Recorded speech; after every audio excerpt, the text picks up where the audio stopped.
That was Sly and the Family Stone there, and Family Affair. Thanks to Paul Murphy for another wonderful Murphy's Musical Monday show, as always. You're listening to Lioness on Riviera FM, and today we're talking about children, and we are asking, are they commodities? And if so, just how valuable are they?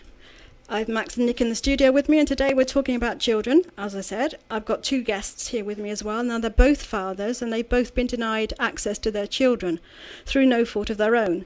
One successfully regained his family, and one sadly still going through the legal hell at the moment and being bankrupted, it seems, in the process. On the telephone later in the show, I'll be speaking with the lovely lady who has spent a good few years of her life researching the ins and outs of quite how much money the state pockets once your child is taken under its wing. Now, one of my gentlemen in the room, Nick or Max, has got some statistics to read out for you regarding these children in care. Oh, I think that'll be me, Max. I think that'll be you, Max. Yeah, I think so. Good afternoon, everybody. There were over 92,000 looked after children in the UK in 2013. This is the Department of Health, Social Services and Public Safety Department. Sources here. It's not possible to give an exact figure for the number of children looked after in the UK because each of the UK's four nations differ in the way they collect and publish their statistics. They differ in both the date on which these figures are collected and in the definition of looked after. For instance, children under a supervision requirement order in Scotland are considered to be in the care of the local authority, whilst in the rest of the UK they are not. So children in the criminal justice system will be included in the Scottish figures. 28,830 children started to be looked after in England during the year 1st of April 2012 to 31st March 2013. 16,190 of these children started to be looked after because of abuse or neglect. 56% of the children who started to be looked after in England during the year 1st April 2012 to 31st March 2013 became looked after because of abuse or neglect. Yeah, they're confusing figures, aren't they? They are confusing because it does take into account some things and it doesn't take into account other things, and yeah, it's difficult to get from government sources quite how many children are in care. And quite how many, why it's a bit like a Venn diagram, sort of bubbles here of this type and bubbles here of... Yeah, but my concern is the amount of children that die in care, which is quite frightening. I know you've got some somewhere along there in those statistics. Yes, in these statistics, how many looked after children die or are seriously injured? This is sourced from the Department for Education. The most recent biennial analysis for England doesn't have a figure for looked after children, although it does have one for the number of children who were not living at home at the time of the incident. Yeah, and that's strange because how would they know about them? They could be anywhere, wouldn't they? So this doesn't make sense. It's not joined up writing, is it? Well, or is it just me? Well, I think that it's deliberately confusing, isn't it? It's Let's have a look. An analysis of serious case reviews in England from 2009 to 2011 showed that 13% of incidents took place whilst the child was not living at home or with relatives. So that's 13% is when they're being looked after by someone else. Yeah, but even that wording there, I've taken that directly from that government website. It says they were not at home or with relatives. Does that mean they were not at home and they were not with relatives, or does that mean they were not at home and they were with relatives, or doesn't mean... It's deliberately confusing. Oh, sorry. Try that again. It's deliberately confusing. It has to be. It's certainly confusing. It's not in plain English, is it? It's not, because it can mean anything. These figures can... Well, what is the point of a figure or a if they put it in plain English, we wouldn't be having this conversation, probably. No, because somebody would have been screaming and shouting about what we're screaming and shouting about quite a long time ago. I think so, yes. Yeah, I think we're going to be putting a figure on these things in a little bit, and the person who's coming on the phone at 4 o'clock has researched this for years, and she sees a quite dark pattern emerging from this. I think many of us do. Would you like to know how many, if it's increasing or decreasing, these looked after children? I would love to. Well, this is the accounts from CAFCAS. I can't remember what that stands for. Oh, Child and Family Social Services, something like that. Something like that. Okay, yeah. This is the annual report and accounts from 2010 to 11. Following a significant fall in the number of children in care over the past 30 years, numbers rose in the UK between 2008 and 2013 from 81,315 to 92,728. Following the inquiry into the death of baby Peter Colony, there was a significant increase in the number of care proceedings in England. So it's very public cases that tend to force through new legislation or new action, should I say. Yeah, it seems to be quite well justified because it was their failings that caused this in the first place, wasn't it? Yeah, apparently so, yeah. The Hegelian dialectic again. Oh, yes. Those who aren't familiar with that, the I can't say it either. Hegelian dialectic is cause, effect, and what is it? Cause a problem.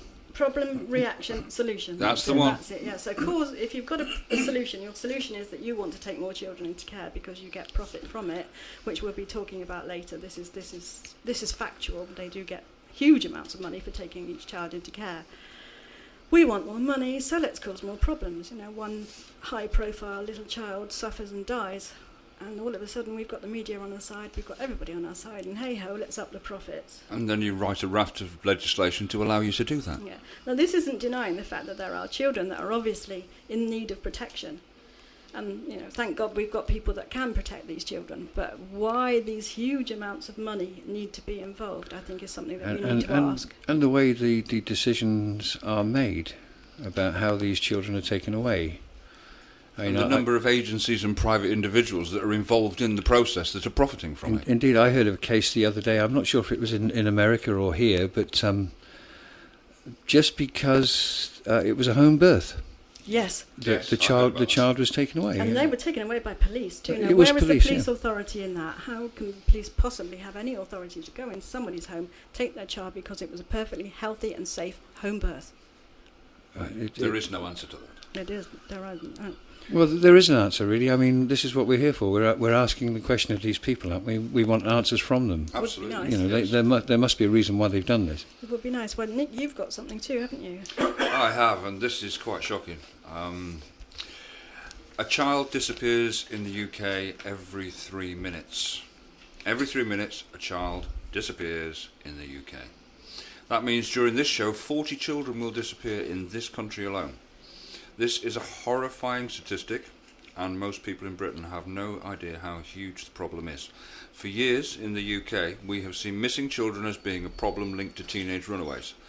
But the truth is that every child is at risk of becoming one of those statistics. The staggering one child every 3 minutes statistic was calculated by the Child Exploitation and Online Protection Centres using recently collated figures. It includes teenage runaways, parental abductions, unexplained disappearances and kidnaps.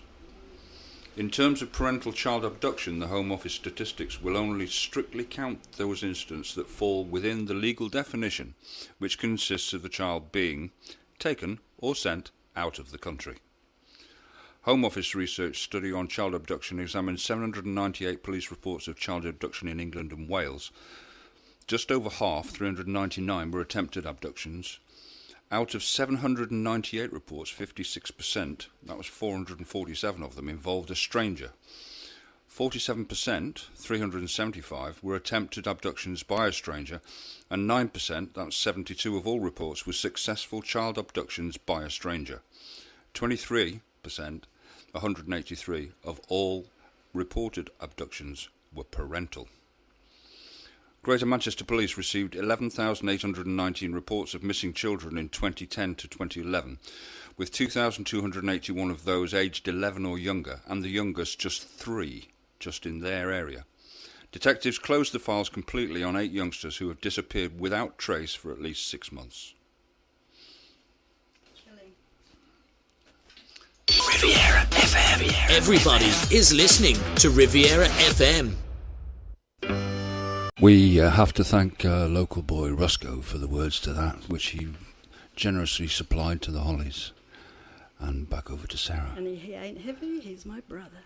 You're listening to the Lioness on Riviera FM here today, and we're talking about children and asking, are they a commodity? And how valuable are they? Now, as we've heard, every 3 minutes a child disappears in the UK. Since the beginning of this show, which was just at 3 o'clock, it's now 20 past. About 5 children have gone missing already since we've been in the studio. Now, my first guest in the studio today is a father originally from Iran? Libya. I do apologise. Originally from Libya, who now lives in Torquay. Now, he has been denied custody and access to his children, and the situation appears to have been made worse by the legal system that he now finds himself trapped in, as many people do. He now has to represent himself and negotiate the complexity of the legal structure all alone, as it has finally exhausted his finances. So I'd like to welcome to the studio Ali. Hi, good evening. Hi. Good afternoon. So now you can't see your children anymore. Well, unfortunately, the legal system allows it to go on, and they don't see how much damage is being done to the children. The damage is being done more emotionally than physically. And she's being supported, and the children are suffering, the children are paying the highest price. They are. I think this is what we want to get over to people on this show too, particularly the fact that there is a value to children in the legal system, but there is a value to children that is not financial. We need families, we need them together. Children need families, children need fathers, children need mothers, grandparents, aunts, uncles, extended families. They need this, and we need this. We need this as a society. They need those relationships that are built up within a family. Yeah. To enable them to handle life in a balanced way. Yeah, exactly. So that when relationships, like in your case, Ali, relationships sadly break up, and families have to live in different locations, or parents have to live in different locations, the children end up in this situation where they have to choose, or they're taken regardless. And of course they love both parents, they want to be with both parents, and they can't full time because you physically can't be in 2 places at one time. What would you suggest, how would you suggest in an ideal world this went when families are breaking apart? How should parents be behaving for the best interest of their children? Well, ideally, the situation is they have to look after the children, not after the grown-ups, because the children need both parents. They need the mother and they need the father, and they're very, very important. They play a very part in their lives. But unfortunately, when it comes to the legal side of it, they always take the mother's side of it, regardless, and they make the father just run around trying to chase something that's not there. Yeah. And that as the time goes on, there is more damage is being done to the children than what could be seen. Because you could feed the children, you could clothe them, you could take them for a walk or whatever, but you could never ever do the other things inside them. Inside them, the children will be damaged, being traumatized. In my particular case, my children very, very young, and unfortunately they had a good life, they lived and they never have to worry about anything. They were doing fantastically in the school, they were doing fantastically with everybody else. They had no problem. We had a certificate from the doctors, they said they had no concern. We had a confirmation from the school, we had a confirmation from the police, never been around, they never need for anything like that. My children never been involved with the social services or CAFCAS or anything like that. They were doing fantastically well. And suddenly they've been picked up by their mother for her own, basically, whatever the reason is, and they found themselves in the shelter, in the refugee shelter. And because obviously as a resident in this country for such a long time, I take the legal proper way, which I went straight to the solicitors and I asked for them to take on my case and to take it in the proper way, through the legal way. But unfortunately, the legal way has got too many loops and too many hoops to jump through, and they allow it to go on and on and on. Because they allow it to go on and on, eventually they come to the conclusion saying, all right, the children be there for too long, leave them where they are. Yeah, exactly. But so what are some of the things, the little legal tricks that you've been subjected to? You started off with legal aid, didn't you? Oh yeah, I did. When I first went to the solicitors, but I don't know anything about legal aid. I never knew. I always worked. I always paid my way. The solicitors said to me, okay, sign. They asked me obviously to give them a deposit. It was £1,500 on account. Then he said to me, you can get a legal aid. I don't know what the legal aid is. To be honest with you, I was in hell of a state. I would have signed my life over. Yeah. And I signed whatever he asked me to sign. And he asked me questions. I gave him all the questions. So they went on. And after that, Unfortunately, they said your legal aid stopped now to carry on paying, which I had to, because I would never ever put, well, any decent father or any decent parent would never put a price on their children. Yeah. Which is normal, you do anything, but that's what it's all about, you know. So I carried on paying, and eventually I got this letter from the legal aid saying, you owe us £4,000. And I have never seen that money. I never know how the money went or how it's been spent on. And you still haven't had your children? No, I'm still fighting for my children, unfortunately, and being denied access to my children, and being delayed, and this is what's happening to me at the moment. And I'm suffering, and I could see my children. What really I find it very difficult to understand. Like the Kafka's lady, she met my children for a total an hour and a half, then turned around and she said, I do not recommend any extra access for his children except 2 hours every 2 weeks. Yeah, I mean, without seeing you, without interviewing, without anything. Without seeing me with my children, without contacting my children's school, without seeing where they lived, without seeing how they lived. She was totally sort of, biased, if you like. Yeah, and during those 2 hours contact, what happened when you turned up, when you went to get your children? I go to see my children sometimes, what I normally, because my children is miles away, my children is in Bristol. Well, basically, we're talking about 200 miles up and down, 100 miles up and 100 down, to see my children for 2 hours. To start with, I was seeing both of my children as a court order, to see my children in the room with the other parent as a court order. So it went on for 6 or 8 weeks. Then we had to go to court. Unfortunately, the court decided all the allegation was being put against me, being thrown out. Then the mother, she decided to throw another spanner in my work to spoil things for me. She pulled my daughter out of the contact, claiming my daughter, she doesn't want to see me. My daughter, she's only 7 years of age. We never had any trouble. I love my daughter. She's my first child, and I would never, ever have or ever will harm her. I will do anything for my children. But unfortunately, because the mother said so, the legal side of it, they agree to it. Unfortunately, she just turned 7 years of age, and what they're saying her wishes and something else, whatever, and they say her wishes. But I think she's not old enough to give any, to go to court and to testify for herself. But they're taking her word, that's what the mother say. But nobody has looked deep into the situation where the child being held off by the mother. She fed them, clothed them, controlled them, and everything else. And they would never say anything else. So it's obvious what's been said. Well, you had sole custody of them for a good long while, didn't you? Yes. She was back in Libya, and Yes. you had them here on your own, and she was perfectly happy with that. Well, I had my children here for 6 months on my own, which I looked after them. I had no problem whatsoever with them. They were back in their school. They're doing very well. They're happy. They're growing. They're progressing. They're getting very well. They're being loved by the neighbors. They love their neighbors. Unfortunately, none of them have been counted for anything. Because the mother's word, for some reason, is stronger than mine. Well, I think this seems to happen. Your story it's heartbreaking. I don't know if it's going to be any help to you to know that this happens all the time, not just to men. The roles are reversed. This happens all the time. Once the legal system seems to get involved in a breakup of a relationship, you get the standard procedures. This is standard procedure. This is what happens. It's not good, and we're hoping that perhaps there's someone listening today that can help us, because this poor man here has come to the end of his road, really. It's so cynical, because it's just, again, there's money to be made here. And this is what's driving this whole damn thing. Well, I've got some figures here. I mean, when a child's taken from its parents, the cash register begins to ring. According to government statistics regarding placements here in the southwest, well, in Bristol, these are the profits from each child. £733,461.36 for 6 months for 30 children placed with foster care associates.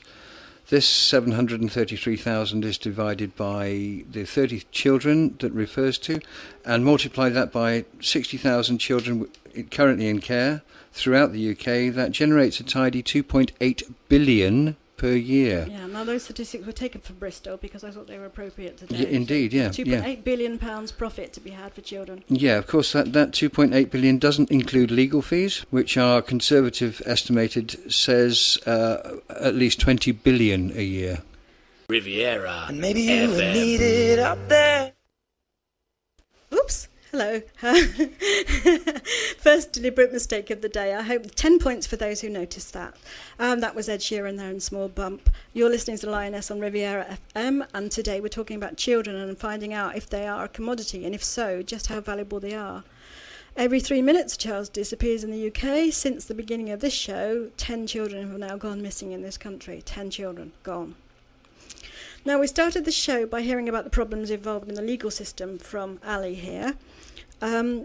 But at this point, I'd like to introduce my second studio guest, who's been sitting here patiently and quietly all this time, bless. Now, he's was a member of the armed forces who served in Afghanistan in the Royal Marines. He was sentenced to 8 weeks imprisonment in a shocking miscarriage of justice. A legal appeal to try to get the sentence annulled, and a petition was organised demanding an investigation into the court's handling of the case. He's received the Long Service and Good Conduct medals during his 17 years of military service in several war zones, but nothing prepared him for the events following his return from the UK and the discovery that his wife of 9 years had committed adultery and wanted a divorce. Being the man he was, he attempted to maintain some kind of relationship to keep his family together, but to no avail. And with the divorce and decree absolute signed, the family split and he was left without his children, 2 sons and a daughter. Now, he too, just as in with Ali's case, initially had access to the children, but his wife ran out of money apparently, and she demanded £15,000 for him if he wanted continued access, which really does sound just a little bit like blackmail, but we wouldn't like to use that word. So, I'm pleased to welcome into the show Mr. Mike Harby. Hello, Lioness. How are you? How are you doing? So, yeah, your story is very similar to Ali's here. Well, just sat back listening to what Ali was saying. I could relate to many aspects of the struggle he's going through, and the passion from his voice. I can see straight away that he can't understand what's happened to him, and I can just relate to everything he said. Really. Yeah. So how did you end up minus your children? Was it simply because the ex-wife ran out of money and decided to use them as collateral? Well, I think it was more down to the fact that the divorce proceedings were set financially, and after approximately 18 months, 2 years, she wanted to reopen the settlement, and that's where the amount of £15,000 comes from. And in addition to that, she then brought the children into the matter to use as, I don't know, some sort of device against me to get what she wanted. And I'm not somebody who really bows down to submission in that type of manner. So in effect, it affected the children and myself. Yeah. And it was from there on that access was denied for me to see the children, not by the courts, but by my former wife. And so did the courts? Let's have a microphone on, that helps. So did the courts not intervene in any way? Did they not try to get better access to the children for you? At this particular time, I had no involvement with the family court because with the divorce settlement itself, it was all just agreed on paper. Right, so you sort of settled it between yourselves? Yes, that's correct. Beginning. And that worked for over a year. Right. And when this demand for money came into it, that's when things altered. And I was making notes as Ali was speaking, and one of the notes I made is what seems to be a pattern that forms quite often is the transition from a civil matter into a criminal matter, which in effect happened to myself, where I was charged with harassment against my former wife, even though the police on the documentation already admitted it was for me wanting to see the children, and there'd been no reason why I couldn't see them beforehand. And trying to get these points over to the police or these alleged authorities is quite difficult.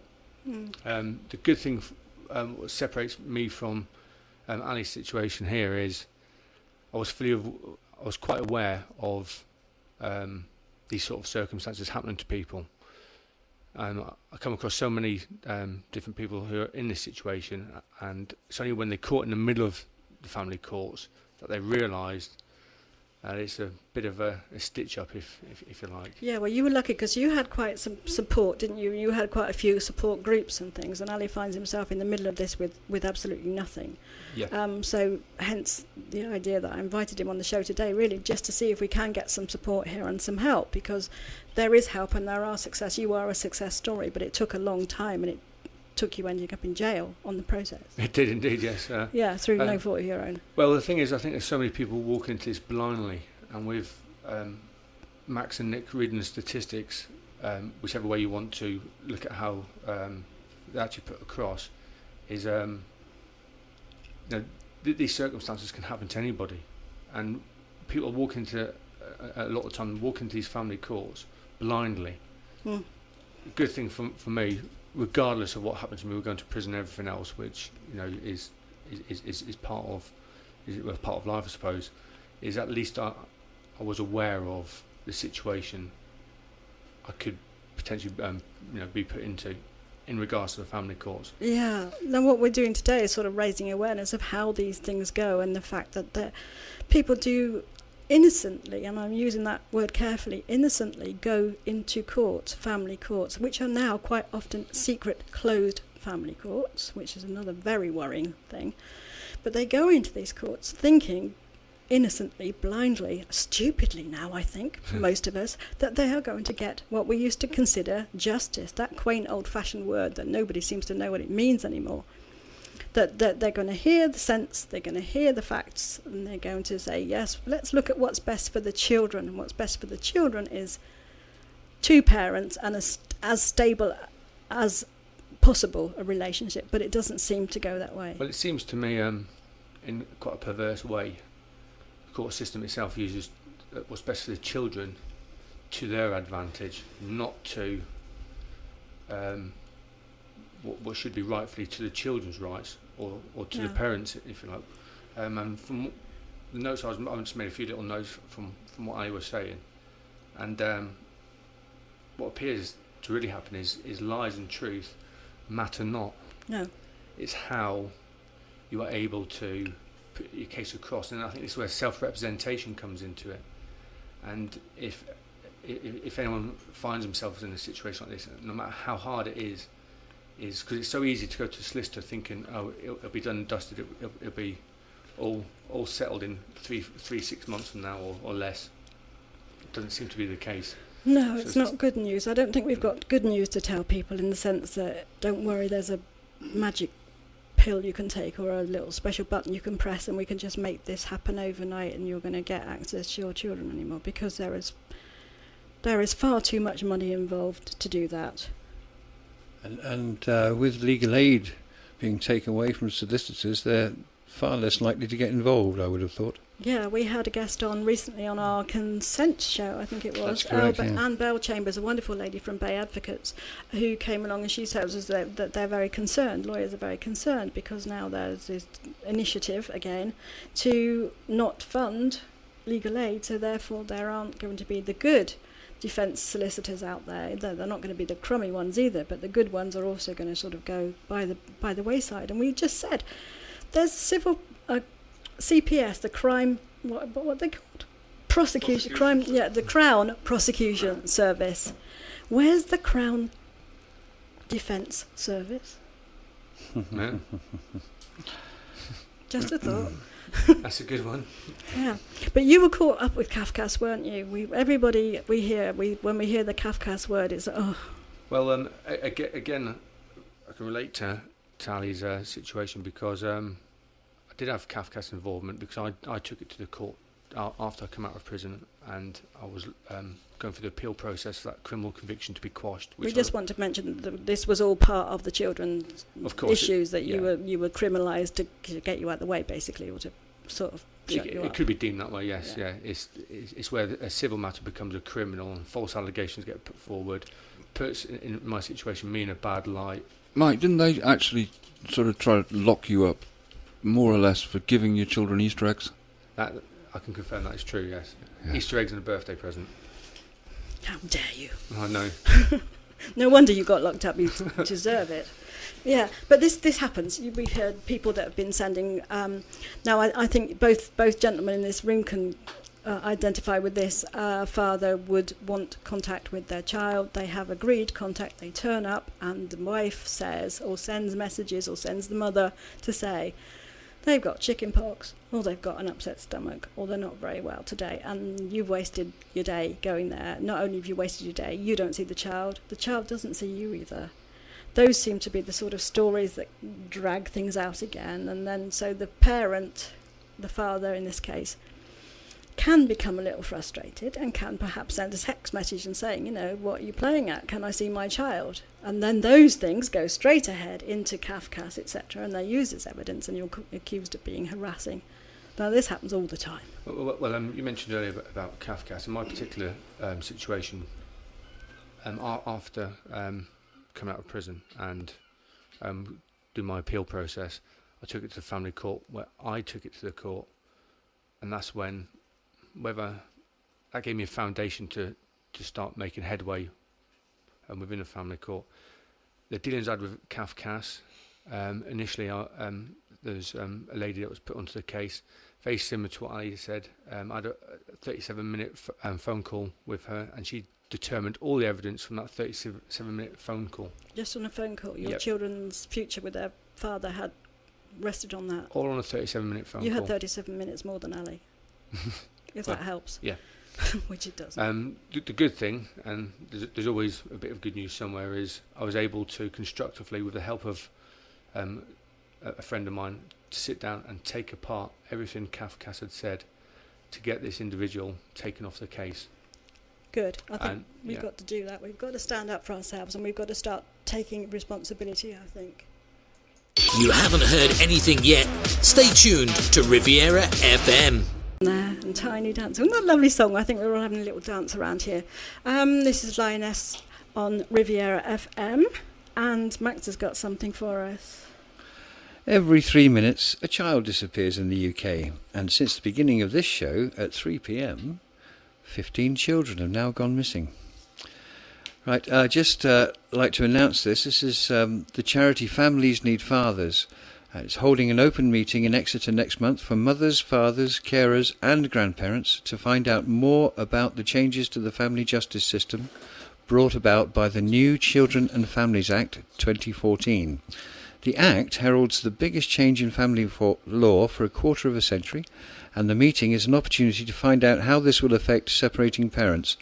The meeting will be held at the Devon Hotel, Matford, in Exeter, that's EX28XU, at 7 p.m. on Thursday, the 3rd of July. Families Need Fathers Exeter Chairman Paul Knight said, quote, "We are delighted to be holding this meeting for parents, especially to find out how this landmark act will affect arrangements for their children post-separation.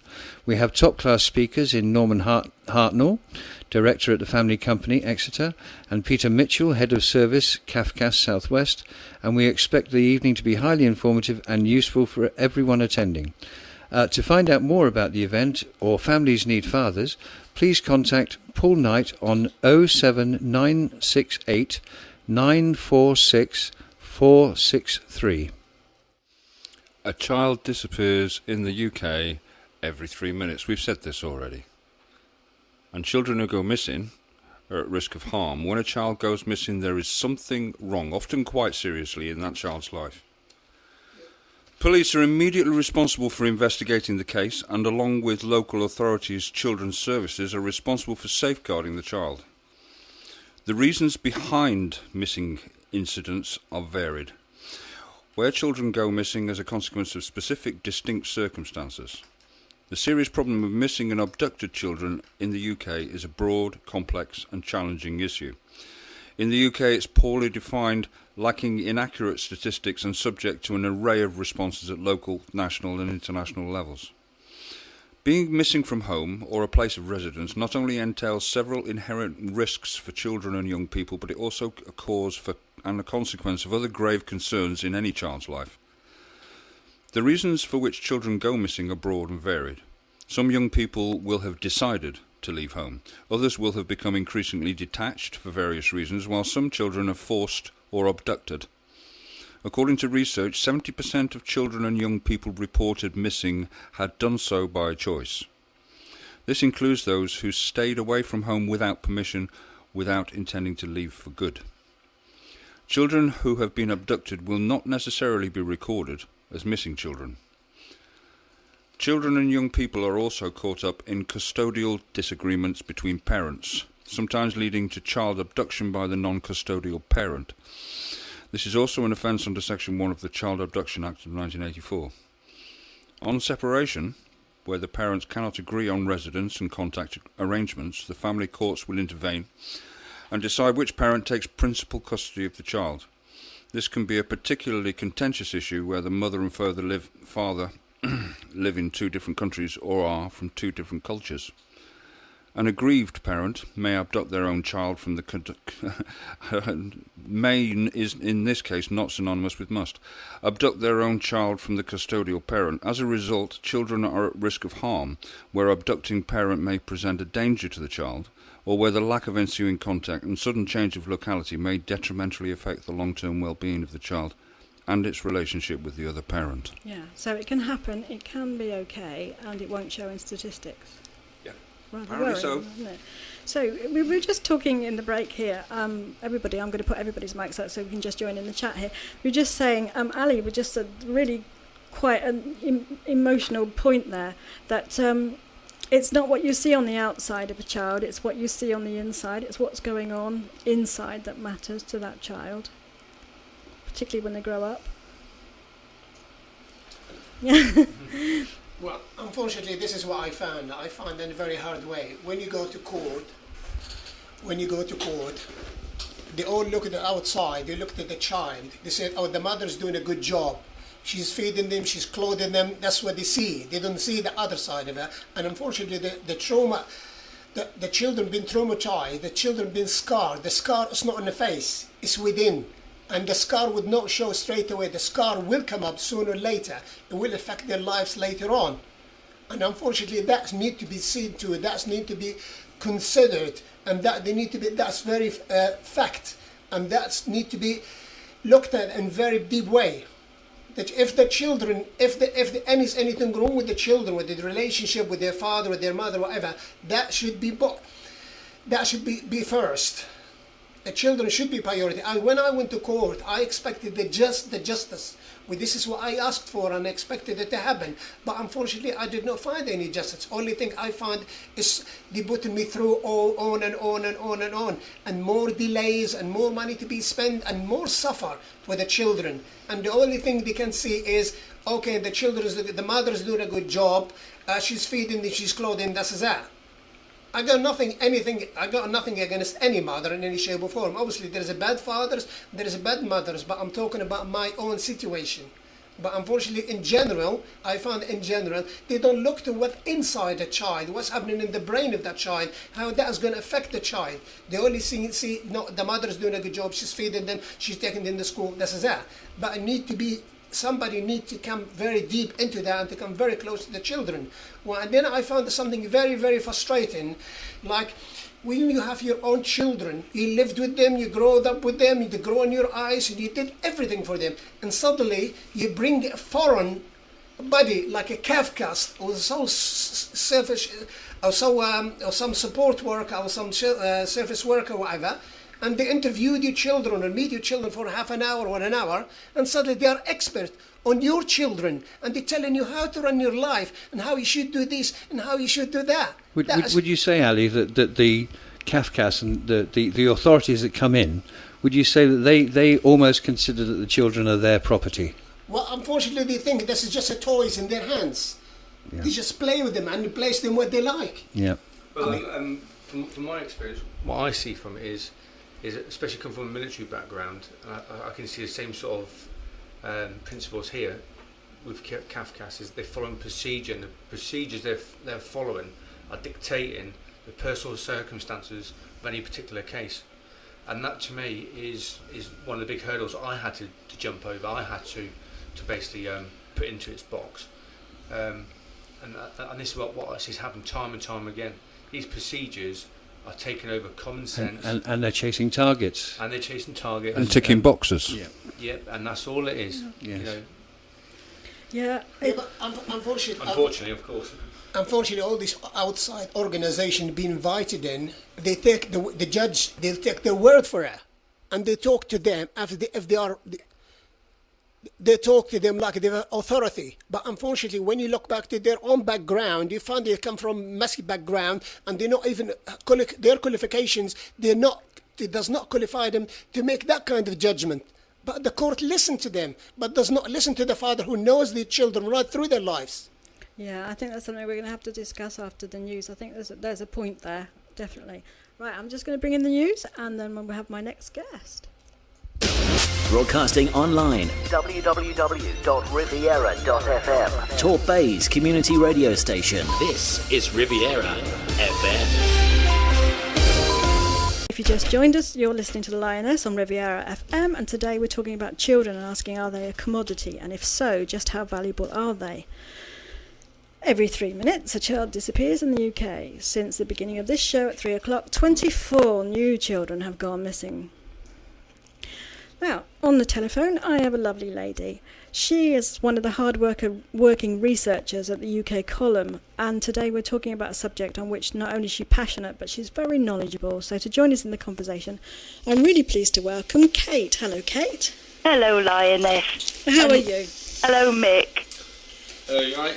Okay, love. So, Kate. Sorry? So, I'm just turning the other microphones down so we can hear you better. Okay. So, we've been talking today, I know you haven't had a chance to listen because you've just got back from the UK column. Yes. We've been talking to Ali here and Mike about losing their children and how the fact that once they seem to get into the legal system, they are sort of lost in time and space. Yes, they are indeed. And I would say to everybody, if the system gets interested in their children, shows an interest, everybody must get all the documentation that's written about them. You must apply for any reports, ask for them by email so that you can print them off. Any replies, you must get email addresses so that any replies to them can also be recorded. What people say and what they write down on paper are very, very different. And so many people have found later on that there's been a tissue of lies, and that's what has been used to get their children taken. It is corporate. Even counsellors, new counsellors, when they join the old council, corporate council, have corporate parenting classes. It's totally money making. The training which they all get now, the social workers training.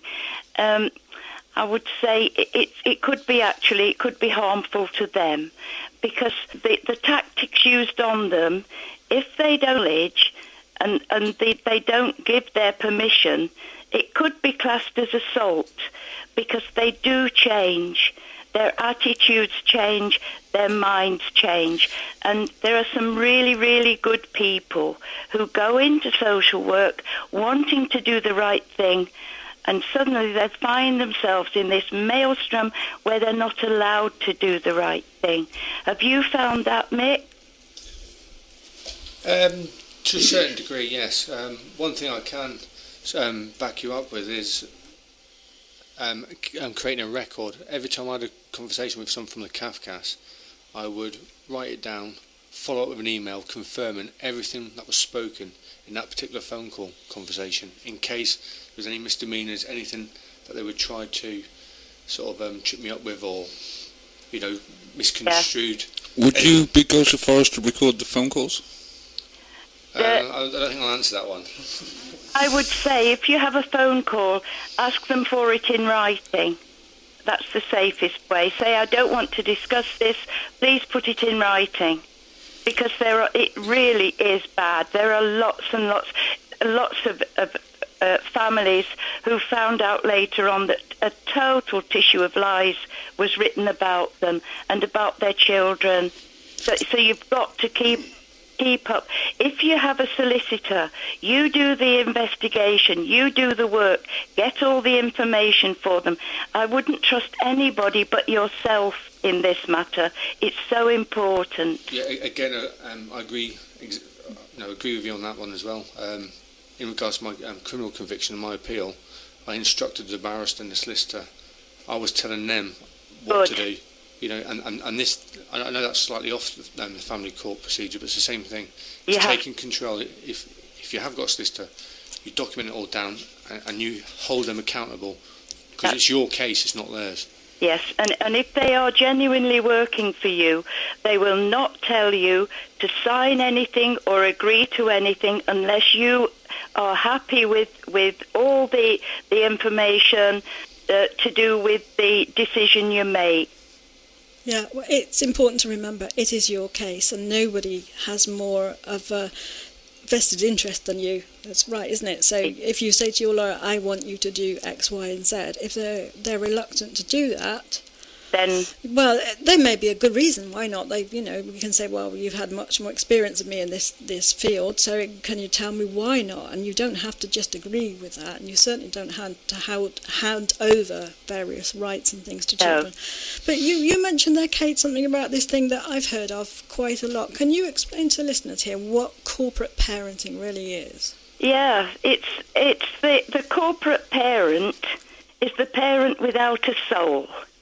The human parent is the parent with a soul. The corporate parent is the different agencies, police, social services, CAFCAS, safeguarding, MAPA, MACRA. These agencies, some of them private. If they're private, you cannot get freedom of information requests answered, so that they are not accountable. They all work together. You've got the what are they called now? The ones who appear in court. Expert witnesses. Yeah. They are part of it. Mental health is part of it, and they're all. I probably missed a lot. They're all getting a cut in this corporate parenting business. It is money. It is a business. The child doesn't come into it apart from being a commodity. And that's basically what's going on. You've got human beings here who have any vestige of, as Brian's always said, Brian Gerrish, they have their empathy removed in training. So that it's like a salesman. Say a salesman would come to your door, persuade you to buy something, you sign on the dotted line, then you realise it wasn't at all what you thought it was. Think of it like that, because that's what's happening. And isn't this clinical, and isn't this cold, and isn't this terrifying? These are children, these are families, these are real people that the knock-on effects are going to go on for the rest of their life, and possibly affect the way that they parent too.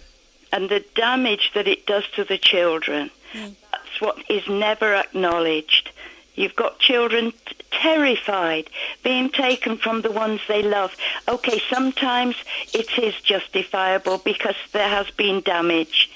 But most of the time now, it doesn't seem to be that way. The ones who really need help seem to be left in situ. Well, this is when we hear about these high-profile cases. There was that Victoria Columbier, wasn't there? There was Baby P. And we're hearing, but then we don't hear stories. Oh, poor Ali here is very upset about hearing this, and I'm not surprised. I'm sorry. Well, no, I think we have to show the fact that this is a system, but because Mike's here and yourself and the likes of other people here, we can beat this. We have beaten this. It is doable. But until you know how, until you know who to speak to and where to go, you have to know what you're up against. You do. You have to know the devil. You really do have to know the devil you're up against, and they are devils, and it's appalling. So this corporate parenting, then, this is a sort of a state buzzword, isn't it? This isn't like a conspiracy theory word. I mean, this is out there, isn't it? The corporate parent is... Well, it's used locally. It's the council and all the people who work for the council, basically.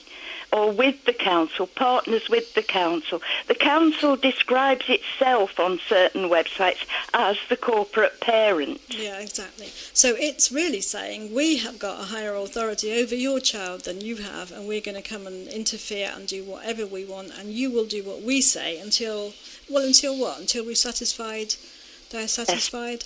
But unless there has been a crime committed, Lioness, there has to be consent. This is the important thing. You have to consent to what they want to do. Yes. If there's been no damage committed, no criminal act committed, then they have to get the consent out of you. You will never consent until you're in absolute agreement that that is the best for your child, and that everything they have said about you, your child, your background, everything to do with the case is absolutely true. Excuse me. So you will never endorse it, never agree verbally or by signing anything until you are absolutely happy that they are doing it in the best interests of your child. Yeah, exactly. And your child. Your child. Let's never forget this. Your child. So what about this woman we've heard about this week? It's all over the news. It's all over the internet news. I don't know if it's all over the BBC and that, because I don't bother with that anymore. But what about this young woman now that just gave birth at home, and the police came and wanted to take the baby away because she gave birth at home? Oh my goodness. Have you not heard that? No, I didn't. We've been so busy doing other stuff, I didn't hear about it. Tell us about it, Lioness. Well, that's basically it. That's it. That's the case. She gave birth at home, presumably without permission from the state, to give birth to her own child in her own home. And police came in, and it was the police that decided they would take the child away. Not social services, not anybody. And it was purely, there was nothing else involved. There were no other concerns, as far as I'm aware, that I've read on this. Well, this is another thing. What we've discovered lately is that a social services report which recommends certain things, which means that probably a safeguarding package for your child, is actually signed by a social worker but was written by the police. So there's all kinds of devious goings on, and so I can absolutely see where that came from. Yeah. That word comes up a lot, doesn't it, safeguarding? It comes up in all sorts of training and all sorts of places now.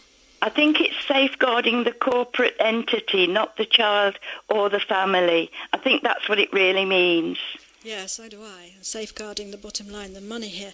Now, I think obviously there are cases, and there are many cases, and there are too many cases where children are abused and hurt and killed and neglected. And, we were growing up in a society, I think, or I observe anyway, where families aren't strong. Adults aren't adults anymore. Adults are helpless children running around trying to pick up the mess and the noise and the trouble that other helpless children that they have created. It's tragic. They haven't got a clue. Parents haven't got a clue. They don't know what they're doing. And to get an adult to stand up and actually say, no, I am not doing this. This is not right. This is my family. This is my home. We've done nothing wrong here. Unless people can come with some sort of evidence to prove we have, fair enough. Absolutely. But other people would come back with the argument I've heard saying it's safer to take the child away and then find out, because, if there were no smoke without fire argument, it's safer to come and take that child away and then investigate the claims. And I think there is a case to answer there.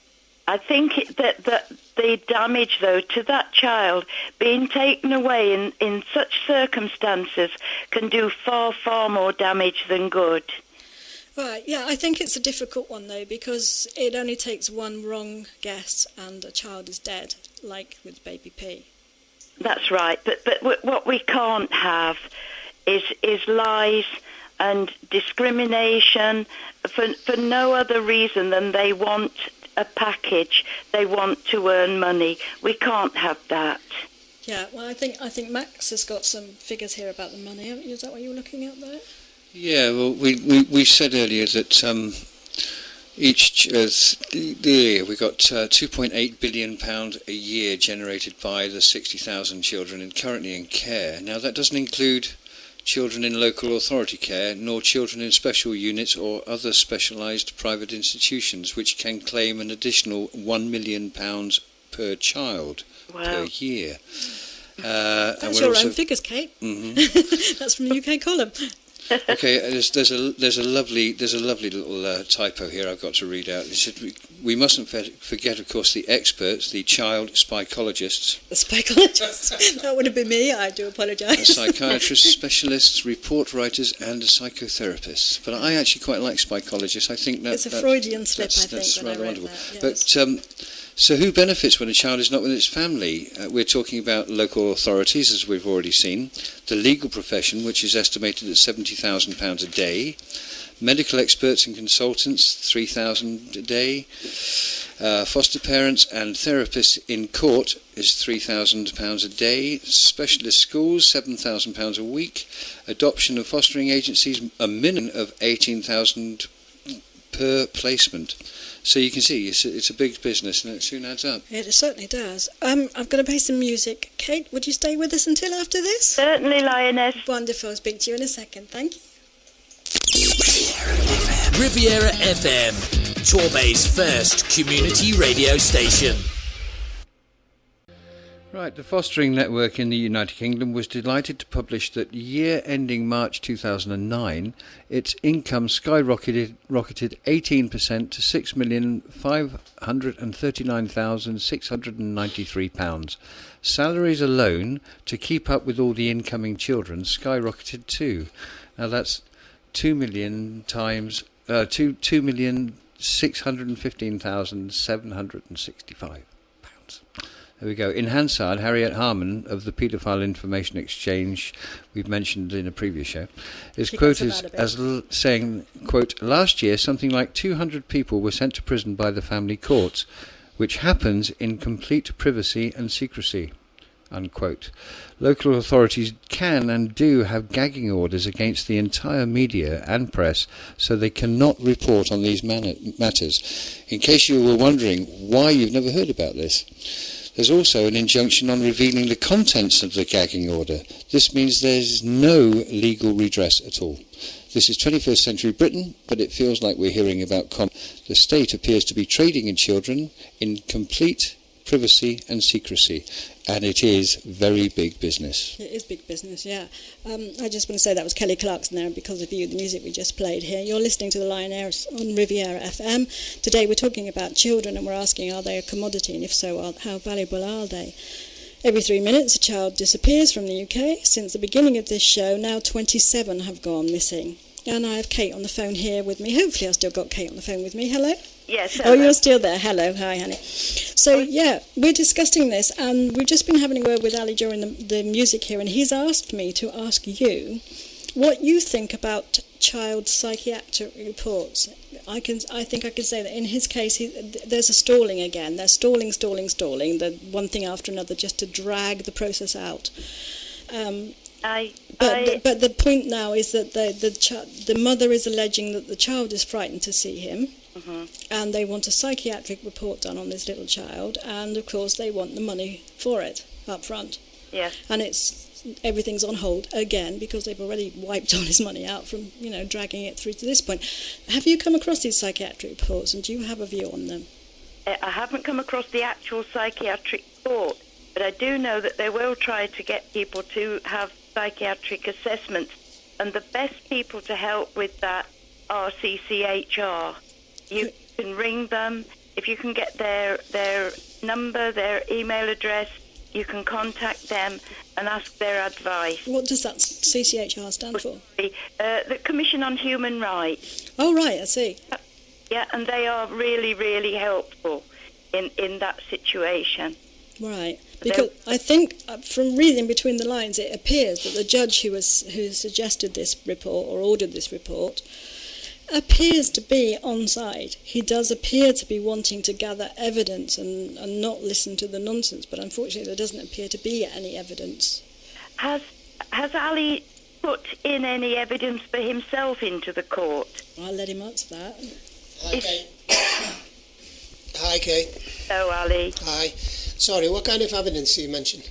Well, is there defence which you could have put forward which hasn't been included, which hasn't been listened to? Well, unfortunately, it's only guilt. It's only guilt to go against me, my love for my children. Okay, my love. What I'm thinking, sometimes before the case, people have put in a statement of truth. It's their own, Lioness might know something about this, it's their own statement. It's a sworn, just one-page affidavit of absolute truth that you put your children first.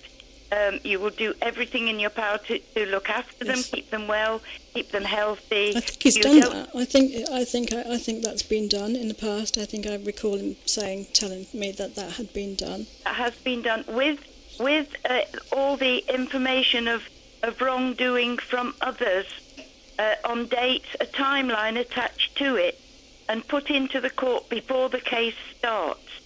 That being done. It's very emotional here at the moment. Sorry. Well, unfortunately, I went straight to the solicitors and I put myself and my children's lives and future in their hands. And the end of it, they turned around, he said to me, it's a game. I was absolutely shocked. Absolutely shocked.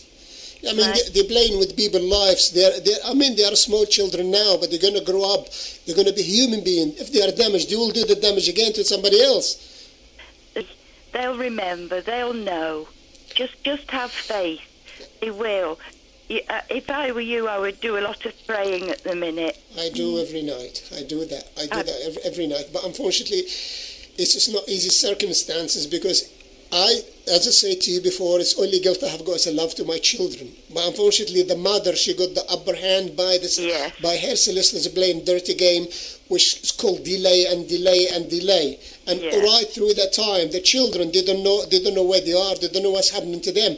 The only thing they can see, unfortunately, she dressed them up, she feed them, that's that. But they don't see what's happening to them inside. When I see my children, I can't see my children. They've been absolutely destroyed. They're destroyed. They're confused.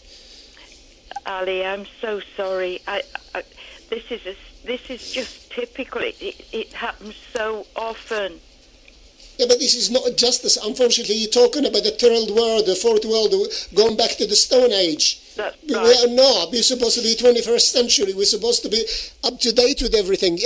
With the court and the solicitor say this is a family court, a family law, family lawyers, family barristers, and they don't. To be honest with you, the children in their eyes, they don't exist.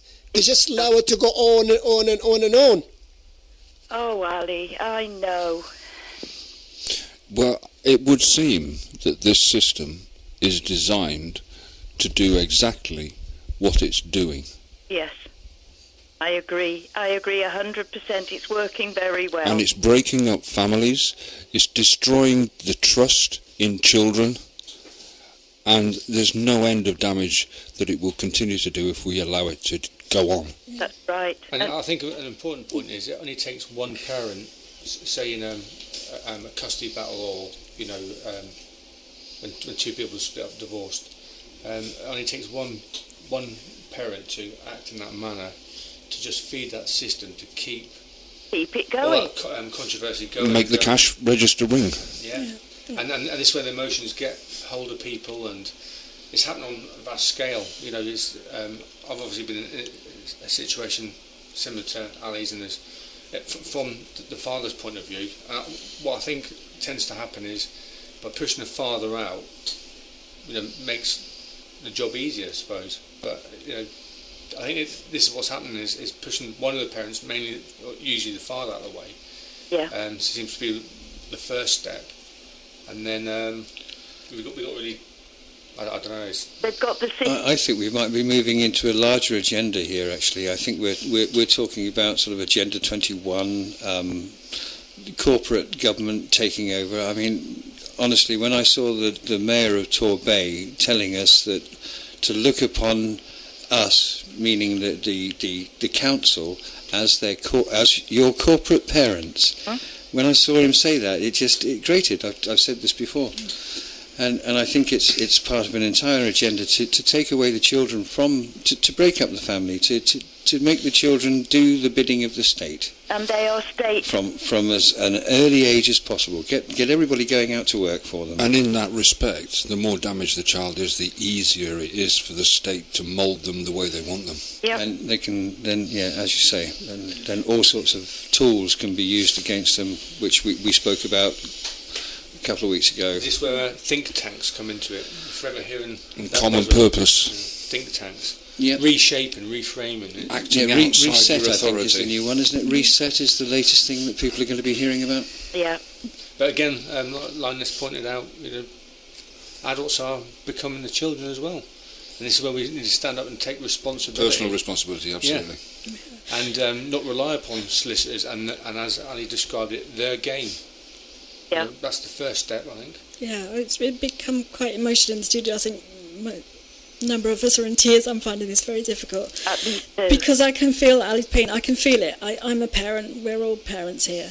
We know what this is like. And to lose a child and feel so helpless, absolutely, utterly helpless, knowing you've done nothing wrong but your children should be there. It's like losing a leg. It's awful. So I just want to put out another plea. If anyone is listening to this, if you're a part of social services, if you're a part of CAFCAS, if you're a part of the police, if you're a part of this system anyway, please do think about what you are doing. These are real people, these are real lives, there's real knock-on effects. And also, if you can help, please let us know. If you think whistleblowing will help, then I'm more than happy to listen to that, and I'm more than happy to keep your confidences and have you on the show, do whatever you'd like. But if you would like to contact us, you can get hold of me on Riviera, at Riviera FM, on studio at Riviera FM, that's by email. You can ring through to the show on 01803 521 421, but at the moment we have the phone lines spoken for, so that won't be much use for you today. And I have a Facebook page, Lioness Raw, that's RAW, and there's also the Riviera FM Facebook page. There's a number of ways you can get hold of us. But please, we're looking now, we're really asking, and it really matters, we're really asking for someone to help with this situation. People who can help, particularly for people who can't afford to pay for help. And I think you're right in that discussing this amongst ourselves and not putting it, not looking at people who've lost their children as if there's something wrong with them. It's nothing to do with them. The state is taking children. Yeah. I'm wondering also if they have targets, because why would they fabricate evidence, bring a child under their protection? I have a feeling there's more to this, but it needs a lot more research and a lot more help. As you say, Lioness, if anybody can help, please do. We need to understand this corporate parent thoroughly. We really do. I'm going to play a little bit more music. I hope you can hold on again. It's been a delight speaking to you. Will you be here when we come back? Indeed. This is one of my favourite people who plays music. I love her. This is Pink. Emotional track there from Pink, Family Portrait. You're listening to Lioness on Riviera FM. Again, we're talking about children and asking, is there a value? Every 3 minutes in the UK, a child disappears. Since the beginning of this show, 27 have now disappeared. We have on the phone Kate from the UK column, and in the studio I've got Mike and Ali and Nick and Max. It's a packed show. So hello Kate, are you still with us? Hello. Wonderful, lovely to have you back. Thank you very much. So were you aware of this? Every 3 minutes a child disappears in the UK. Sorry, are you asking me? Yeah. No, I wasn't with the figures, my love. Sorry, I was. I caught you on the hop there. Yeah, every 3 minutes. So that's a lot of children.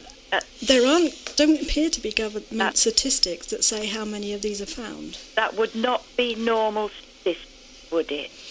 Well, it's worrying. Since we've been in the studio, 27 children have gone missing in the UK. Now, yes, we have runaways. Yes, you have family arguments. Yes, you have children that go to see their friend and their parents have forgotten, or they didn't know they were there, or they're just late. So we don't really know what the figures mean, as in go missing.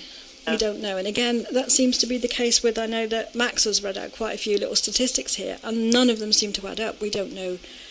There are so many questions. Well, why doesn't it include this group of people, and why doesn't it include that group of people, and why doesn't the money include the private properties and the private organisations and things like that. I think this is all part of the secrecy involved, isn't it, really?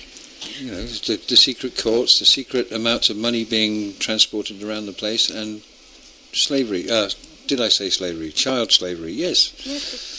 Yeah, I think it's important in some cases that these cases are kept private. I think there is a case to answer for having secret courts when vulnerable children are involved, because trial by media is a difficult thing, and we've all seen that, haven't we? And the media gets a sniff of something and they're going to sensationalise anything, and then how can that child be protected? But I think it's a nonsense. On the other hand, I can argue both sides of this, because to have a secret court means those who may have a vested financial interest, or not even financial interest, but a vested interest in having the children out of that family area, there's no redress, there's no coming back, you can't say who did this, who's responsible, who's taken my children, because nobody knows. The parents themselves aren't invited, and that's the important thing. Well, I would imagine that you can protect the children in the same way that they protect the corporations and the bodies concerned by putting a gagging order on them. Yeah, well, they do that, don't they? They do that. No, well, that's what I mean. If they will not let us talk about it. And they will put a gagging order on anything that happens within that court. It's the public interest again, and we've got this word public come up again. And public as in owned by the government. I'm looking in this room and I see 5 private people. Which one of us is public? Yeah, but it's not in our interest to know. It's apparently. No, I'd say public is that which is owned by the corporations and government. Yeah. It seems. Seems to be their word, doesn't it? Yeah. Kate, you were saying to me a couple of days ago when we talked, you were saying about this thing called integrated services. Well, that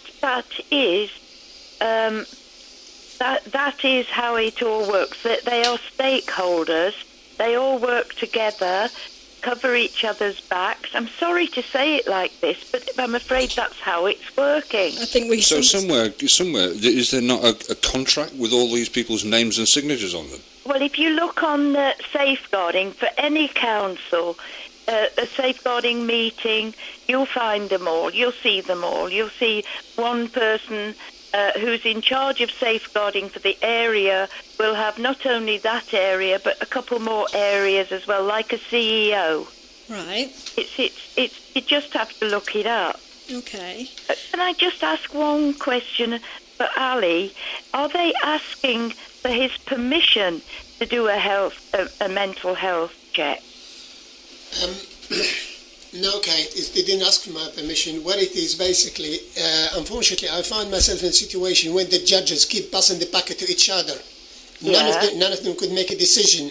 Now, I think it has gone as far as it can go, because obviously she was allowed to stick more allegations, believe it or not, and it was adjourned after that. Then invited, they still could not make a decision. Then they passed it to the CAFCAST. Mm-hmm. And the CAFCAST, obviously, their report was totally biased, totally against me. Even so, my evidence very strong that there's nothing wrong between me and my children, and that children, there's no reason for them to be removed.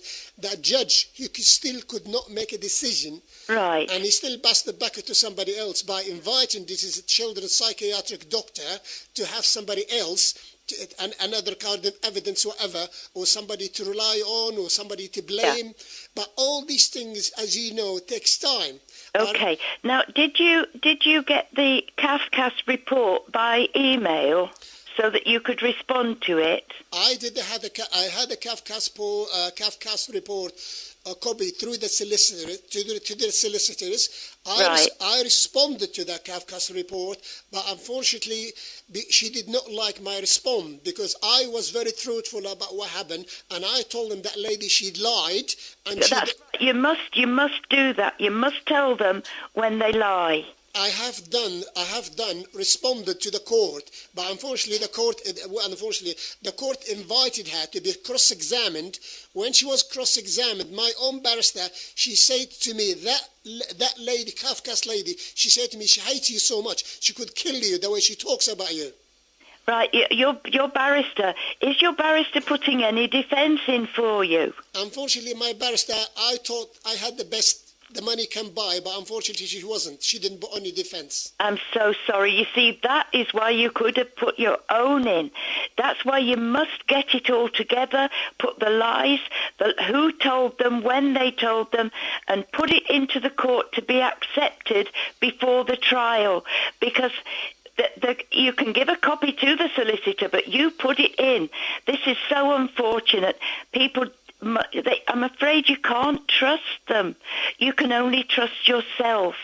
And if you start fighting, Ali, and tell the heads of departments, CEOs, the PCC, anybody you can get the email address of, write to them, tell them this was a lie, this was a lie, this was a lie, why are you doing this, do something about it, and cause a fuss, pet. But don't go to the media, because then you're automatically Category 3 mapper. What would that mean? Well, they can. The media interest in any case brings you under mapper, which means they can put surveillance on you, spend a lot of money on tracking you, and all kinds of things. Look up mapper. It's supposed to be for sexual offenders. But unfortunately, we've seen that it's been used to protect people and to track the victims. Right, so that's MAPPA for listeners here. And I think that ties in something that you were saying, Kate, previously to me. I'm referring to something we had a conversation before the show. Yeah, that was probably it, Pet. If there's any media interest, straight away that they are brought in. The police have a lot. It seems as though social services are doing most of this, but the police have a lot more input than most people realise. Yeah, well, you mentioned before to me when we talked about this thing called a facilitator. That's right. Can you explain for the listeners what a facilitator is? This is to do with the police getting private information and that dreaded DV box. There is a DV box that we know about that I'm not sure listeners will. Right. Okay, but a facilitator basically will coach you into saying what they want you to say. They use them all over the place. They've probably got them trained ones in social services as well. So you end up telling people something you wouldn't ever have told your best friend. And then it's written down in such a way that it will fit the bill for them, for the corporate stakeholder, whoever's doing it. What you mean be used against you? Oh, absolutely.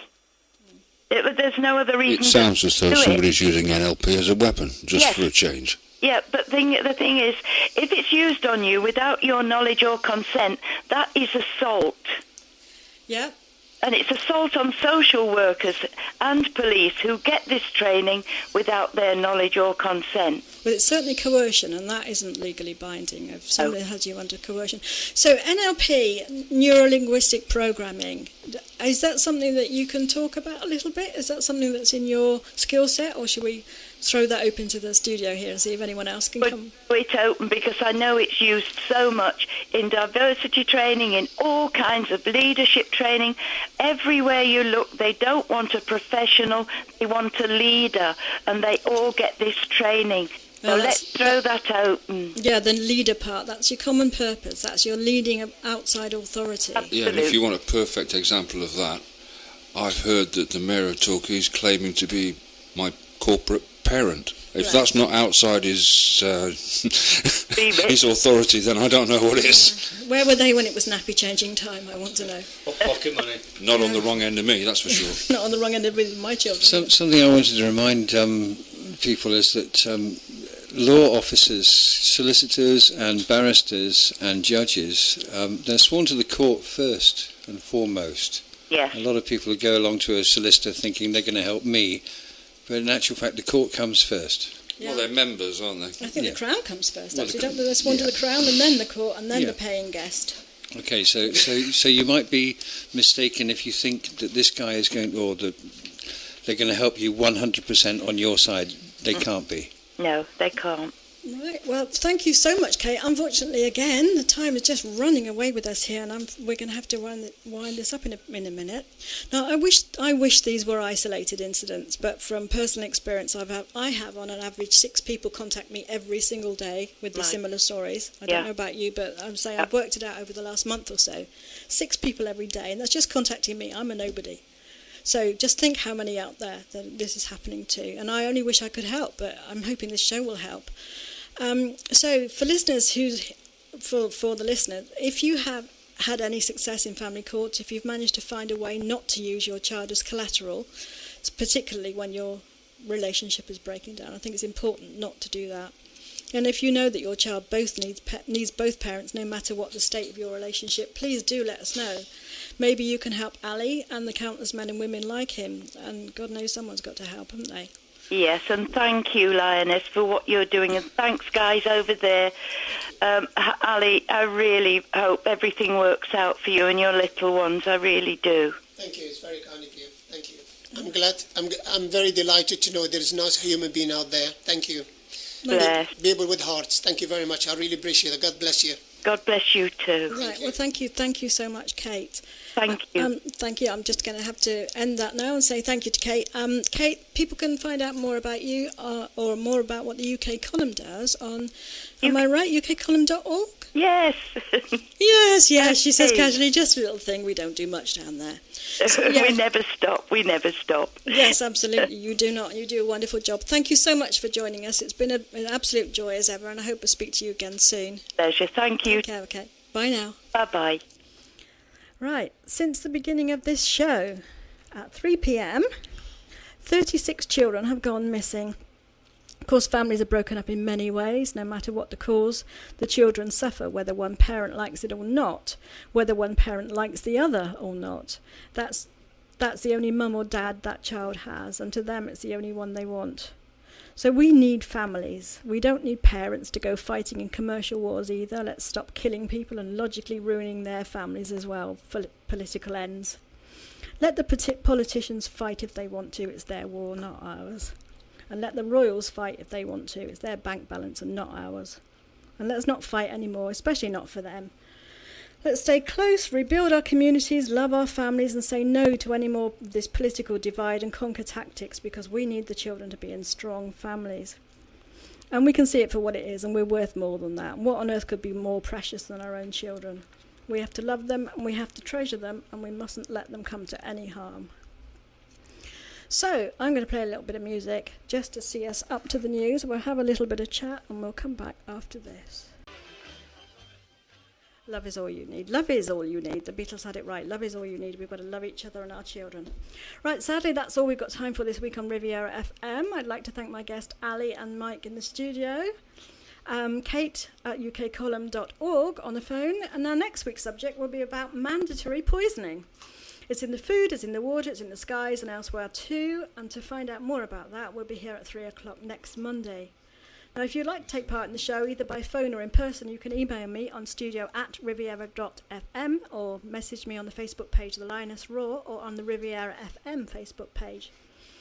Next up, we've got the 5 o'clock news. Then Riviera Express will be playing until 7 o'clock because we don't have anybody following me. And then Eloise will be coming in with her show. And at 9 o'clock, Bill Walsh will be in bringing you his late night love. Tomorrow morning at 9 till 11, we have the breakfast show with Peter Risley. Now, Pete is hosting a fundraising event for Riviera FM in conjunction with the Devon Air Ambulance. And that will be at the Devon Arms in Park Lane, Torquay on Saturday. And there'll be music and prizes and karaoke and fun and all manner of banter and silliness, no doubt. So it'd be great to see you. If you can come along, please do come along and meet some of the Riviera FM presenters. I'll be there from 2. So that's the Devon Arms in Torquay on Saturday. So on that note, it's goodbye from me, and it's goodbye from Nick. Goodbye. And it's goodbye from Max. Bye. And it's goodbye from Mike and Ali. Goodbye. Bye-bye, thank you. I've been the Lioness. You've been wonderful. I love you. In Lacquer.